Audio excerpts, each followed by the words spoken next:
البطاطس رخيصة اليومين دول، فتعالوا نخزن شوية بطاطس فارم فريتس. انا غسلت البطاطس وقطعتها بالشكل ده. انتوا تقدروا تقطعوها باي شكل او حجم انتوا عايزين.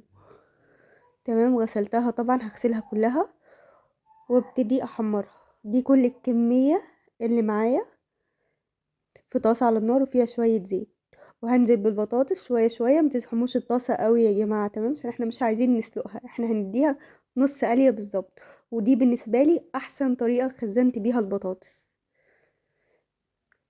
بنزلها في زيت غلوة واحدة بس وبرفعها على طول، ما بتطولش، تقليبة واحدة بمعنى أصح وبرفعها.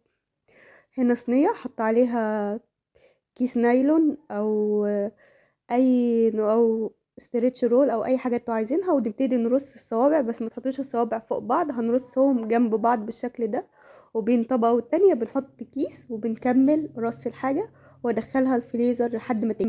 مع البطاطس بعد ما سبتها تجمد في الفريزر قبل ما احطها في الكياس، تمام. طبعا بين كل طبقة والتانية ده تلج يا جماعة، تمام.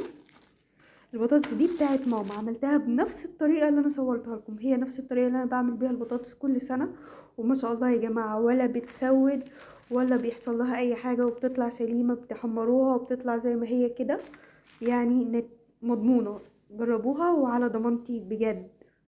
في اكياس اهو يا جماعه، انا حطيت الكميه بتاعتي كلها في كيس واحد واتلافى زي ما انا عايزه. طبعا ده بيطلع على زيت سخن على طول، بنقليه من الفريزر على الزيت السخن على طول. ده الفيديو بتاعي، يا رب يكون الفيديو مفيد ليكم ويا رب تكونوا استفدتوا منه. ولو عجبكم الفيديو متنسوش اللايك والشير والاشتراك في القناه عشان نكبر واحنا مع بعض، وتفعيل زر الجرس عشان يوصلكم كل جديد. نتقابل في فيديو جديد ان شاء الله. مع السلامه.